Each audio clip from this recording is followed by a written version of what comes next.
kami penggusuran Pancoran akan menampilkan teatrikal. Jadi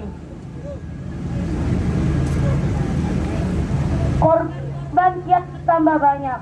Namun penegakan hukuman terhadap pelaku masih belum juga dilakukan secara menyeluruh. Hanya menindak yang viral ada dari hukum negara ini. Itu pun tidak setimpal dengan mental maupun fisik korban yang telah dihancurkan. Pengesahan dan menjadikan undang-undang untuk menegakkan pelaku kekerasan seksual terus saja ditunda. Mau sampai kapan korban diam? Mau sampai berapa banyak korban lagi? Salah satu kasus dari sekian banyaknya adalah yang terjadi di sekolah. Korban yang berusaha menyuarakan justru dibungkam demi nama baik dan reputasi sekolah. Pelaku tidak benar-benar dikeluarkan dan diadili. Hanya diancam jika melakukan kasus serupa lagi di kemudian hari. Korban beserta orang tuanya diminta kepala sekolah untuk bersabar dan terus bersabar.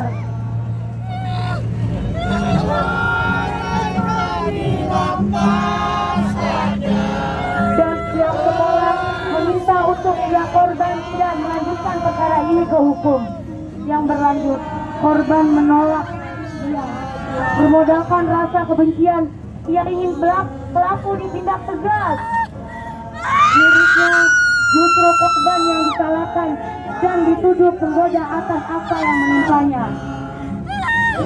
Di sisi lain, terdapat banyak jutaan kasus kekerasan dalam rumah tangga terhadap perempuan. Penetapan perempuan sebagai manusia kelas 2 sudah ada sejak ribuan tahun yang lalu.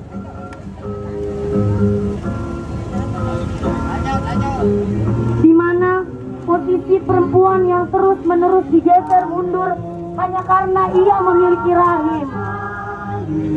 Dianggap hanya sebatas objek pembawa keturunan bagi masa depan keluarga.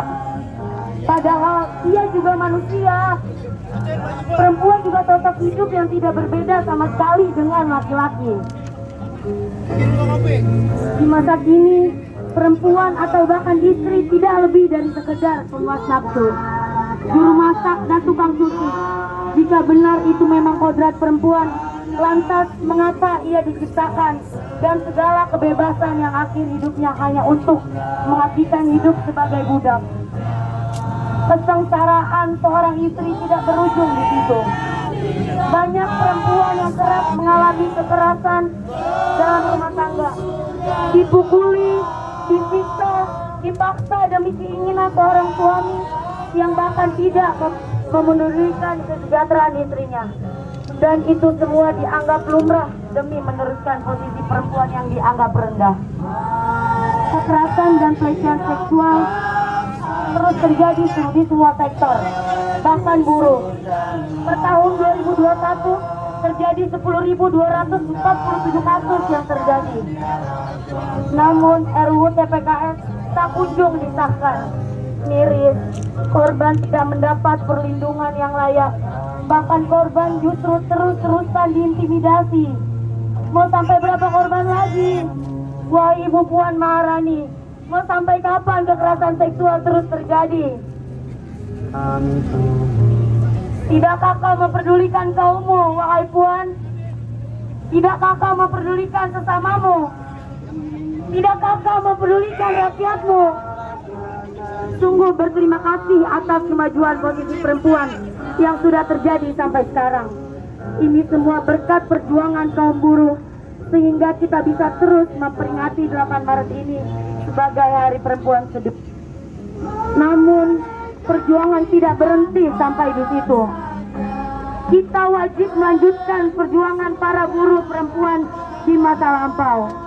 Sampai perempuan setara, sampai perempuan sejahtera. Karena tidak ada pembebasan kelas tanpa pembebasan kaum perempuan. Akhirnya mereka melawan.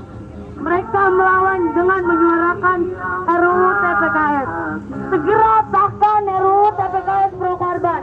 Hidup perempuan melawan. Hidup rakyat. Hidup korban yang tak kunjung dipedulikan. Sekian seikrikal dari kami. Wassalamualaikum warahmatullahi wabarakatuh. Pancoran bersatu. Tak bisa dikalahkan. Pancoran bersatu. Tak bisa dikalahkan. Hidup perempuan yang melawan. Hidup. Kawan-kawan.